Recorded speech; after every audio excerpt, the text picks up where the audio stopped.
Do you remember using a smartphone without apps? So, I don't know if you remember this, but there was a period for more than a year after the original iPhone launched where there weren't even apps. So, imagine today using an iPhone without apps and maybe how useless that phone would feel.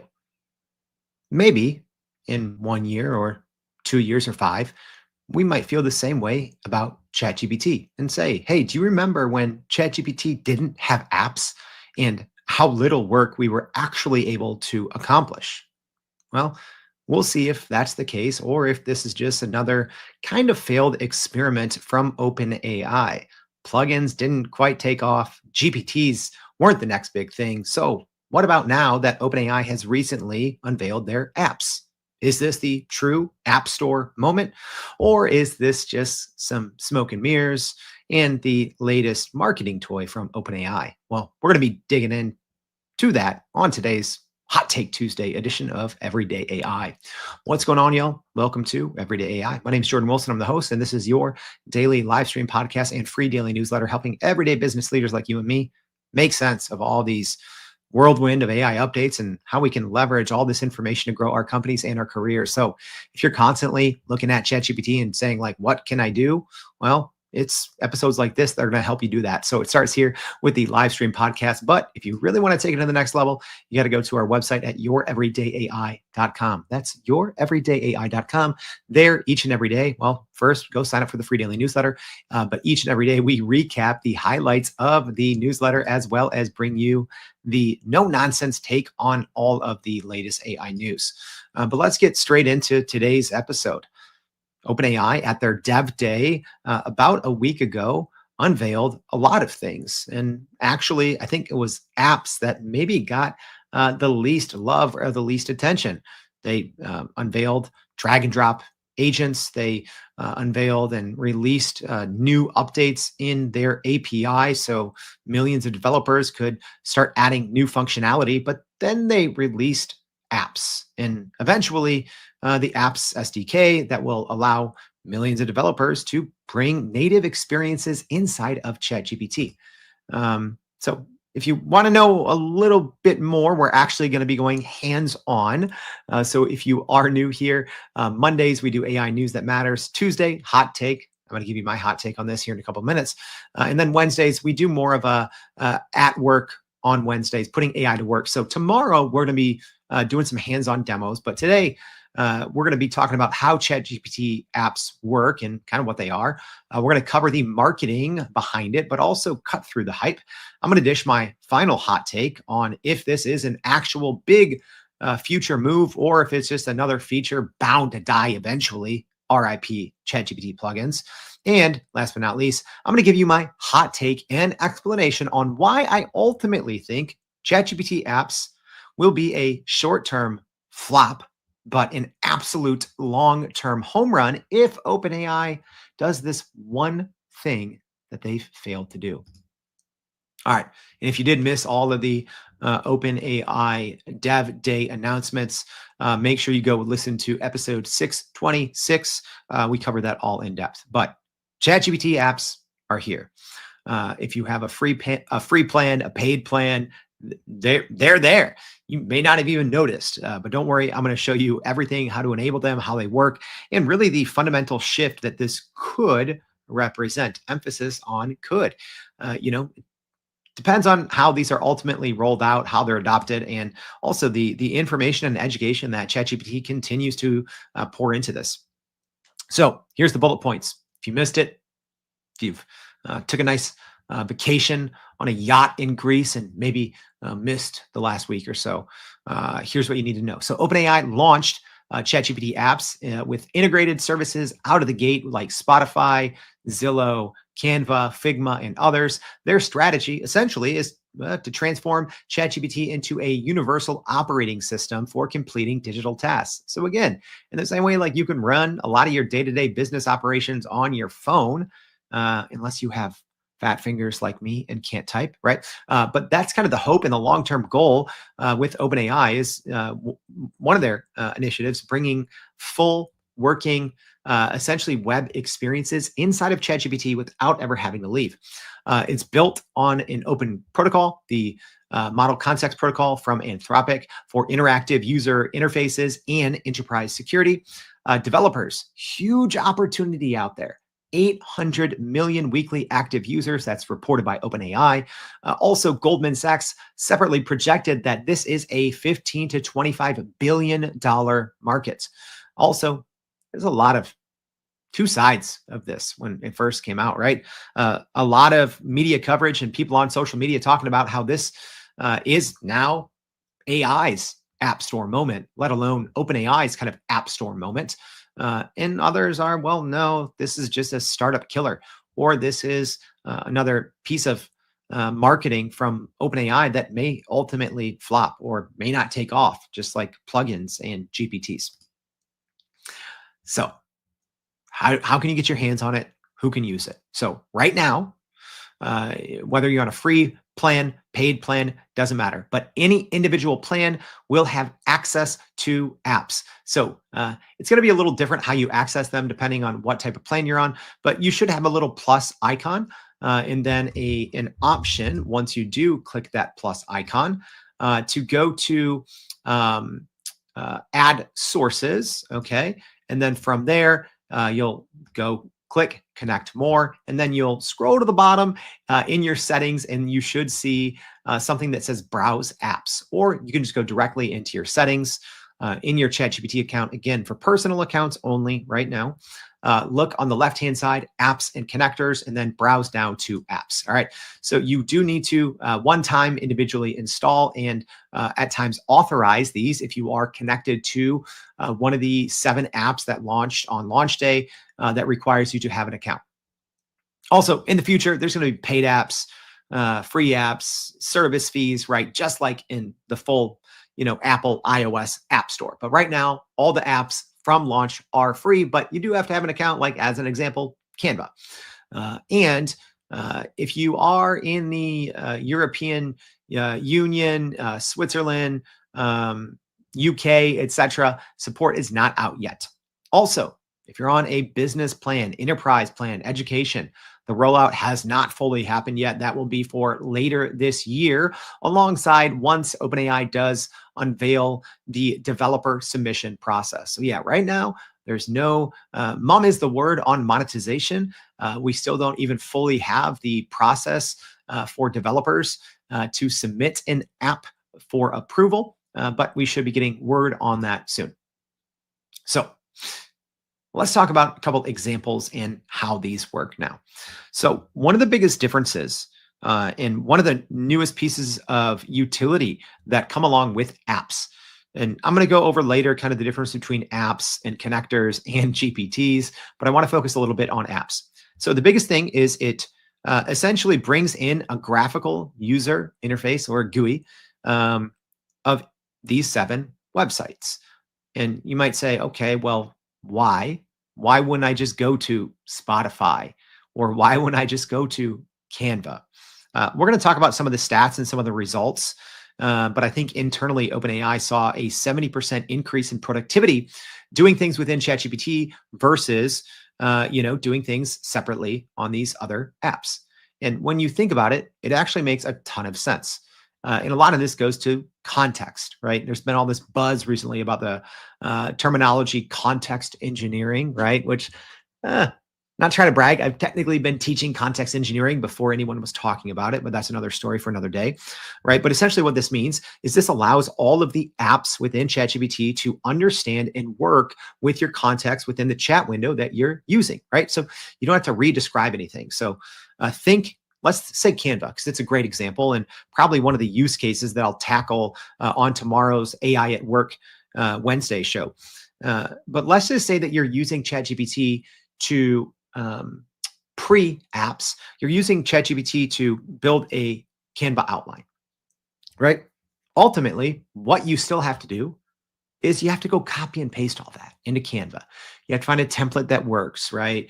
You have to resize all the fonts, bring in your colors, all those things, right?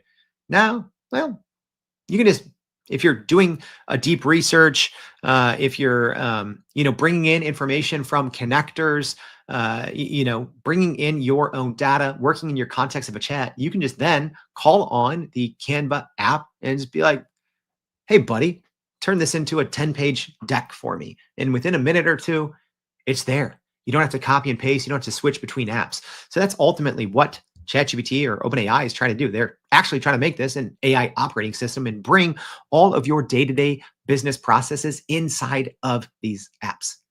Pretty big deal, right? And we're going to talk later about some of these new features that OpenAI has been rolling out that just happen to make a lot more sense now, right? Like a checkout page inside OpenAI, but inside of ChatGPT. A couple use case examples though. So let's say, and some of these are based off of OpenAI's demo, and some aren't. So let's say you're that inside ChatGPT, you've been discussing moving to Pittsburgh. Right. And then something about a dog walk. And then ChatGPT remembers the context and then it'll surface results if you're using the Zillow app. And you could say, and it might suggest something next to a dog park. Right. The example that I just kind of gave, if you're working within ChatGPT, maybe you're working in Canvas mode and you're iterating in body. By the way, Canvas mode, if you haven't used it, so good, right? But maybe you're using Canvas mode and iterating with ChatGPT to get kind of that outline just right. Well, now you don't have to do anything, no copy paste. You just call on the Canva app. So you can use the @ symbol, bring up Canva app once you have it installed and just say, turn this into a deck, right? And then you can iterate on it conversationally with natural language. That's another huge thing. Another example, one that I tested out and I really like, you can with the Coursera app.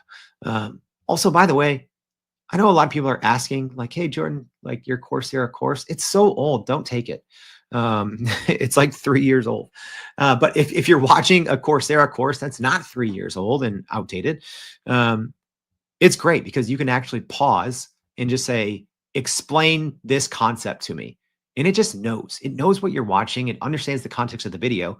The other thing that I've been testing out, which is really cool, calling on the Coursera app after you've already been having a conversation inside ChatGPT. So it has this kind of preloaded context before you even start watching a video. So then you don't, if you're in the middle of it, you don't have to pause and type out a big paragraph or dictate a big paragraph because it has the context of whatever you're working on. But that's great. Just saying, explain this concept deeper without ever having to leave the player.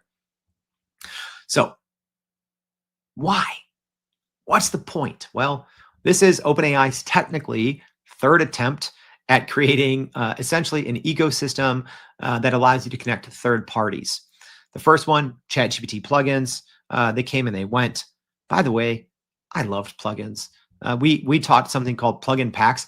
I literally don't think anyone at OpenAI ever realized what they had because you could use 3 plugins at a time. This was technically the first agentic features of ChatGPT. Before that, it had a reasoning model because you could share the context between 3 plugins at once and it would pass the context on. Anyways, plugins came and went, right? And then in, I believe, November 2023, OpenAI made a big splash with the GPT store. And at the time, a lot of the headlines were saying the same thing. Is this the App Store moment? Right? And OpenAI made a lot of lofty promises. But what happened? Well, OpenAI pretty much ignored GPTs. It went, a year and a half without any major updates, right? Finally, it was about a half year ago that they finally allowed GPTs to use, newer models because previously, you could only use the much older GPT 4.0. And finally, before GPT 5 came out, they said, okay, you can use the O3 models. So this is technically their third iteration. And I mean, we'll see what ultimately happens with GPTs because they have the GPT store. And the good thing is, well, the good thing about GPTs is also the bad thing is it's so easy to make a GPT. You can make a GPT in literally about 20 seconds and it can be okay. But the problem is the GPT store got flooded with garbage because I'm not a mathematician, but 99.99999% of everything in the GPT store is hot garbage. Very little utility because the bar for entry is so little. Conversely, most plugins were of decent quality because it was difficult to get a plugin approved. And you had to have a little bit of some technical chops. So we'll see ultimately where apps lands and what the future is for GPTs. But the goal is for OpenAI to move beyond and to use apps to move beyond just ChatGPT being an AI chatbot. And they're trying to become the operating system in the AI era. So some of the apps available today and reported some of these stats so far based on those app usage from pre-launch testing. So Canva reportedly delivers a 400% faster design creation. Zillow processes 2 million queries daily with 500% conversion improvement using the ChatGPT app. Coursera serves 300 right now, not in the app, but Coursera serves 300,000 students weekly with a 60% higher course completion rate than traditional methods. Also, Spotify, Figma, Expedia, Booking.com complete kind of the launch of the initial 7 apps. There's also 11 more on the way. We don't have an exact launch date for the rest of these apps, but we do know that DoorDash, Instacart, Uber, OpenTable, The Fork, Target, and Peloton are on their way, as is All Trails and TripAdvisor. Side note, I'm tired of like all these AI companies when they're demoing something like, oh, watch this agent, buy your tickets for the concert or book your travel. Y'all, can we just start doing business use cases when we launch these products? Anyways, we don't know yet how or when third-party developers will be able to submit their apps, but OpenAI did release first set of guidelines, essentially what developers have to do in order to submit those, but we don't know how or when they will be approved. We did just hear that they'll be releasing that later this year. So right now, here's how they work, right? If you want to know what's going on under the hood, well, they're built on the MCP standard, which enables developers to define both logic and the interface. The first use, like I talked about, the first time you use one of these apps, you do have to connect and consent to it first, right? Go over the privacy policy, all that good stuff, sign away your firstborn. Not actually, that's just a joke. And also the big difference, apps render an interactive user interface in the chat. So it does feel kind of like you're using, different apps I've used, I think 5 of them so far. Different apps have a different level of like reflecting the web interface, right? I think Zillow, pretty good. Spotify, it's just more of like a very slimmed down version of what you might get in Spotify.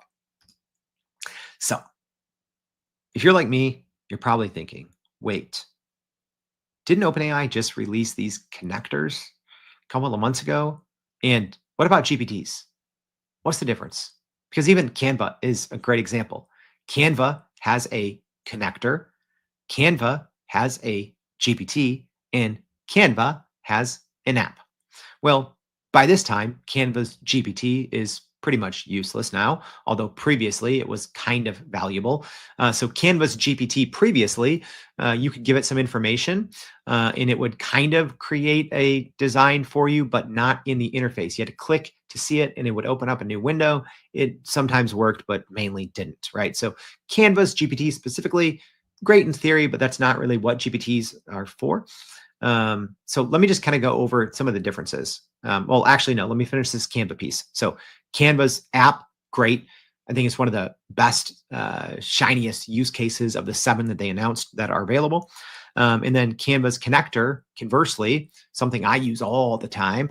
I love doing deep research across my Canva. I know that's weird, but I've done 630 podcasts and each and every one of them has a little Canva deck that I show on the live stream, just with some notes and some bullet points, right? So I use the connector. I can ask deep questions across, so 600, some of them are 20 pages. So yeah, 1,000 plus pages of Canva docs. So the connector can just grab in all this information and it's almost like a database. And then the app, obviously you can make and iterate and see and view designs in the app. And we'll go over that one tomorrow. I think that'll be one of our 3 use cases. So essentially the apps embed a rich interactive user interface that you can interface with directly in the chat. So you can interact with actual website graphical interfaces and work with your context. Some, I mean, we'll see, but like, I don't know, like the booking ones, the booking.com one, it's like, doesn't really do too much for me. It shows you examples and then you click, oh, like this hotel in Chicago looks great. And then it clicks and it just opens up a new tab. So some have great front to end user experiences, some not so much, but they all do have an option to essentially hand off or continue in the actual website. So connectors, like I said, these just securely bring in your personal data into conversations for personalized answers. So connectors are kind of like a miniature version of retrieval augmented generation. And then custom GPTs, these are just kind of personalized versions of ChatGPT that you can modify with text, right? So that's kind of the difference. But let's talk about the potential. All right. Because with the apps, we'll talk to our developers here for a second. OpenAI did also release an apps SDK. So they did release the platform for developers to build on top of. And right now, they did say that over 50,000 developers already registered within the first few weeks. So later this year, submissions should be open, right? So if you are a larger organization, here's what you should probably be thinking of. You might want to essentially build an app, maybe of your internal database, maybe of your website. If you have a comprehensive website, let's say that you're an e-commerce brand. Let's say that you're a brand that puts out a company that puts out a lot of information online. You might want to convert this into an app to bring both for your customers and maybe for your own internal employees. I mean, we'll see some of the use cases, but submissions, we should know more later in this year about how that works, as well as how they will be displayed within ChatGPT for app discovery. It does seem it's going to be similar to the GPT store, where there will be categories.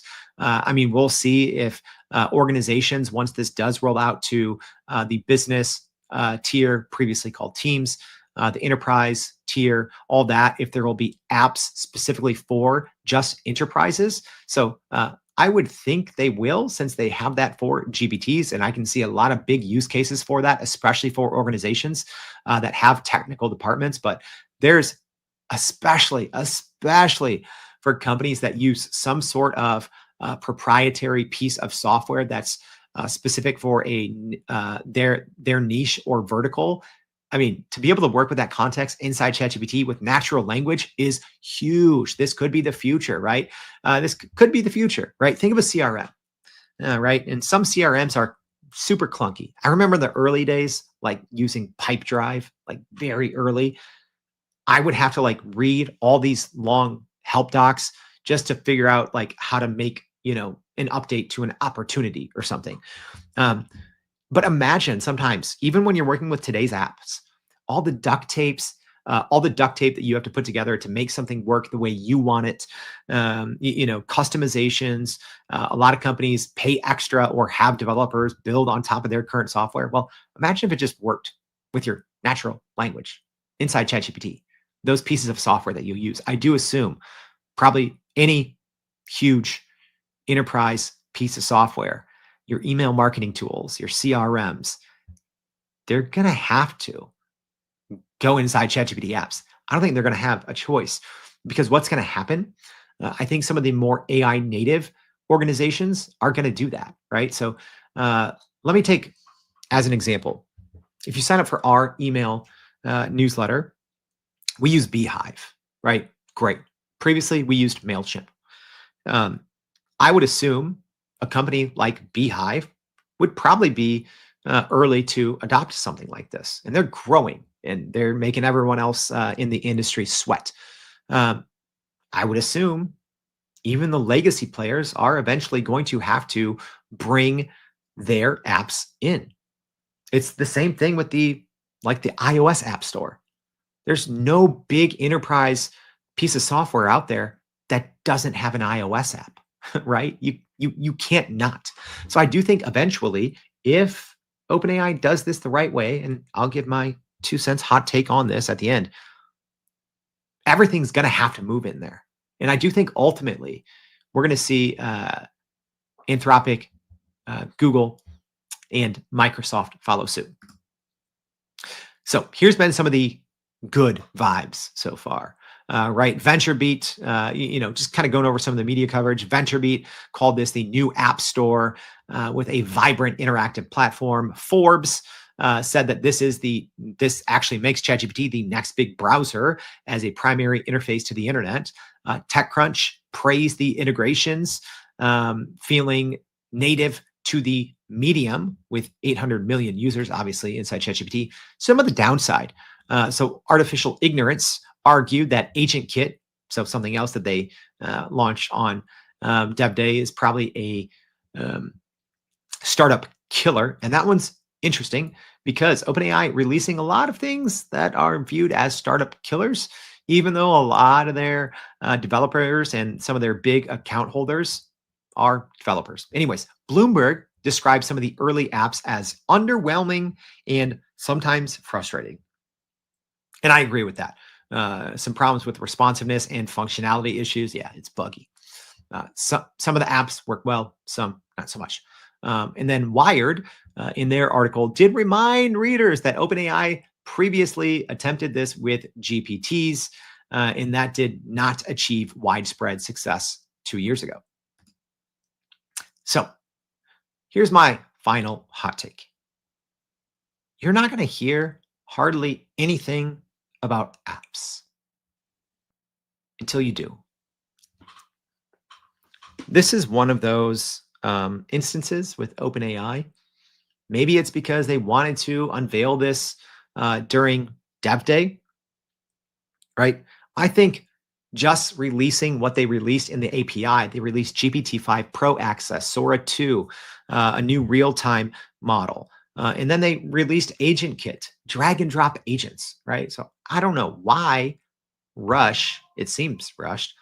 Why rush ChatGPT apps with only 7 apps now and 11 apps later, and developers not even necessarily knowing how to submit their apps or when, right? It's almost like you only get one shot at the grand opening. So I don't know. Maybe there's, I'm sure there's a rationale behind this. I'm sure they used, I don't know, GPT-7 to plan out their go-to-market. So I don't necessarily understand this go-to-market strategy because I think, there's all this initial coverage and people are talking about it, and then people are just going to forget about it.